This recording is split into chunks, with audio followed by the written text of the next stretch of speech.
Hey everybody, it's Jason Blaha here, and once again it is time for the Monday Q&As. I need to knock these out really fast this week because I have to drive out to Austin later today, so hopefully I can get this up this morning. Alright, first question. Q-form differences between the trap bar deadlift and the conventional deadlift. I'm answering this one because this guy has asked this question literally 6 or 7 times now. The Q differences, there are none. You should try to perform the exercises the exact same. Now the form differences are going to be dictated because of where your hand placement is and the center of gravity is because of the actual bar. The center of gravity is going to be further back with the trap bar.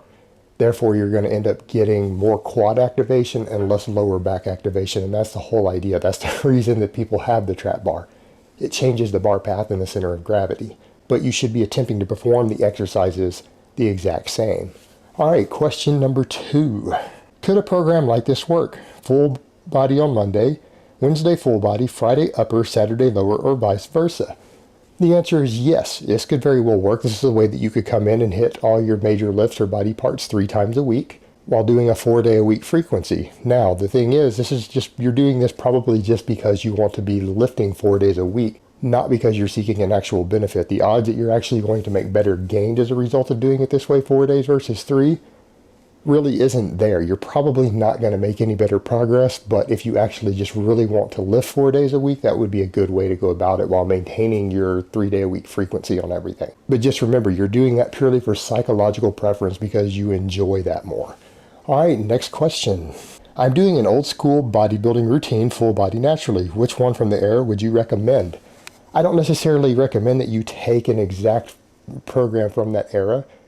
Just use the general type of training that's being used from that era because, yeah, I did produce the best looking physiques in my opinion. That's purely my opinion. And what I mean by the best looking physiques, the physiques that are going to be most attractive to people out there. If you're trying to make girls like your body or other people be impressed with your body, those 60s bodybuilders and 50s bodybuilders actually would look better to the mainstream than what current bodybuilding does.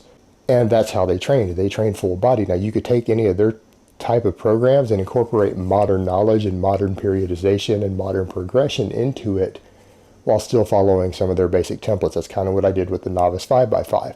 So you don't need to follow any of their exact routines, but if you did want to look through some, guys like Steve Reeves and Reg Park had some fantastic routines out there for you to use as a template to work with. All right, next question.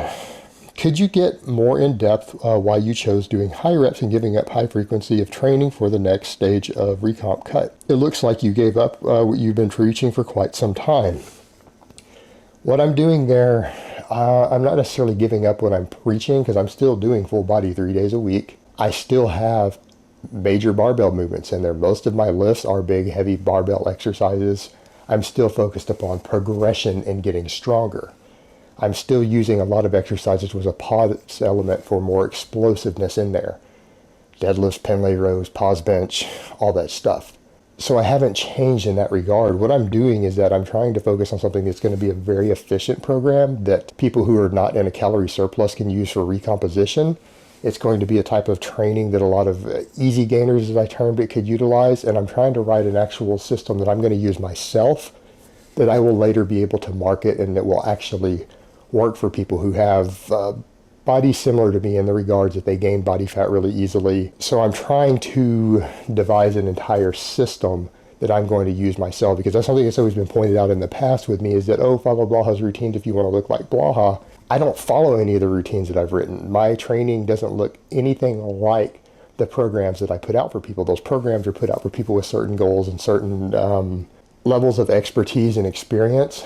I don't train on any of the systems that I put out. What I'm doing this time is I'm actually devising a system for myself to use that I'm going to use to recomposition myself and create a certain look, and then I'm going to actually put that program out in an ebook and devise an entire dietary approach and training approach that could be utilized by both drug-free people and modestly enhanced people to get the results that they want. So this is going to be the one case to where I actually practice what I preach. I'm actually going to use the system that I'm going to put out myself. And why am I doing it? I'm doing it for money. I want to actually make more money at what I'm doing. And unless I obtain the look that people want or look that they consider to be impressive, It doesn't matter how much knowledge I have or how much amazing information I give you people to reach your goals, it won't ever have the outreach that I would like for it to have. And the only way I'm ever going to have an audience of several 100,000 people is if I look how they think I should look. And it's as simple as that. All right, next question. Is there any benefits of adding arm day to training routine if you want bigger arms? Smashing high rep isolation exercises gives me extreme pump, but does that carry over to gains? Put 3 Z's in gains. Okay, here's what it comes down to. An arm day is going to help your arms grow faster if you don't have enough frequency in your arm training. If your arms are lagging and you're only getting, say your arm's getting worked really well once or twice a week, throwing an arm day in might very well improve your arm gains. It's not so much about the volume that you're putting in there, it's the frequency. The high volume training really only does anything for you if you're on drugs. Now, high volume training can burn through extra calories, so it can let you eat more food while gaining less fat perhaps if you are bulking. Or it can slow down fat gain because again, you're expending more energy, you're boosting your total metabolic rate and energy turnover throughout the week more as a result of doing the higher volume training. But it's not necessarily translating into more gains. So the fact that you're throwing an extra frequency in to where you're putting extra stimulus on the arms, if you have a several day window to where your muscle protein synthesis is down in those muscle groups, then yeah, it might very well help. But remember, it's the added frequency that you're adding in with an acceptable workload to stimulate hypertrophy, not so much the fact that you've included it as an actual arm day or that you're doing large amounts of volume with it. All right, next question. Hi Jason, I've been pulling sumo almost exclusively over conventional for some time now just out of personal preference because I'm finding it feels better, maybe my form is better, etc. I only train for personal health and fitness, not to compete in powerlifting or anything like that.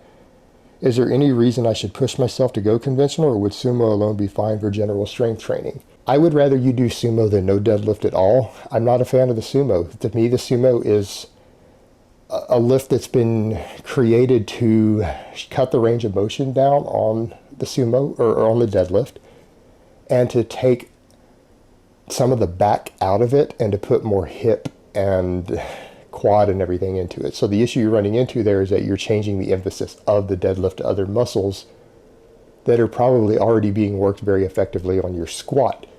And you're losing some of the reasons that you're doing the deadlift, primarily a back exercise. And again, it feels easier because you're cutting the range of motion down. So I would recommend that you find a way to go back and do conventional correctly and work on your technique and get it down and do the conventional deadlift. However, if you just hate the conventional deadlift and you can't stand to do it, then I would rather see you do the sumo deadlift than no deadlift at all. But it certainly wouldn't be my choice for your goals. All right, next question.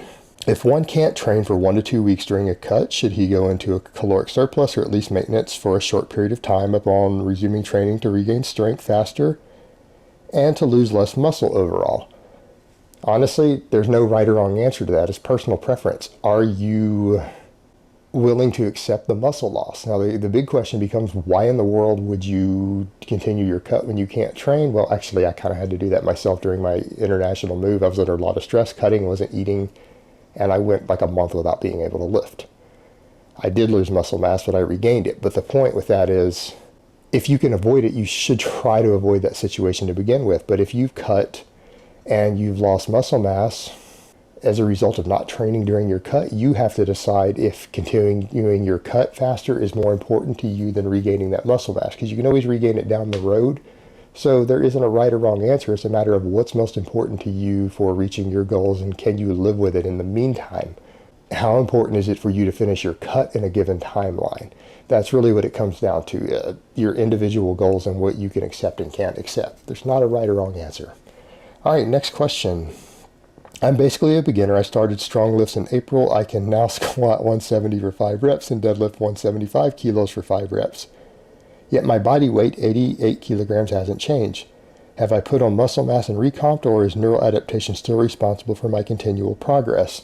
Now, I want to say with this person, he linked a video below, and those squats do not count. The guy's 170 kilo squats are about 6 inches high. He probably needs to be closer down to 140 kilos and actually do them to proper depth. Now, that aside, the fact that the guy could still probably hit 140 kilos for 5 to depth, and he's probably deadlifting 175 kilos for 5. So he's getting near the 400-pound mark there. on the deadlifts, he has definitely made progress. And to answer your question, you've recompositioned considerably. There's no way that you've gone from being untrained to being able to deadlift 175 kilos for 5 or being able to squat over 100 kilos for reps at all without gaining significant amounts of muscle mass. So yes, you have absolutely recompositioned. You've gained muscle and lost fat while maintaining body weight. That's really kind of the best thing that you could hope for. That's an amazing situation to be in, to recomposition effectively like that during your first year.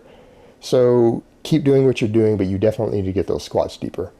And just remember, when you see changes like that, that's going to be a combination of neural adaptations and recomposition, both, because that's, again, pretty strong for your first year of lifting. You've done really well. There's no way you haven't gained very significant amounts of muscle mass as well as neural adaptation. All right, guys, but that's really all I have to say on that today. I hope it's been informative, and I will talk to you guys next time in part 2.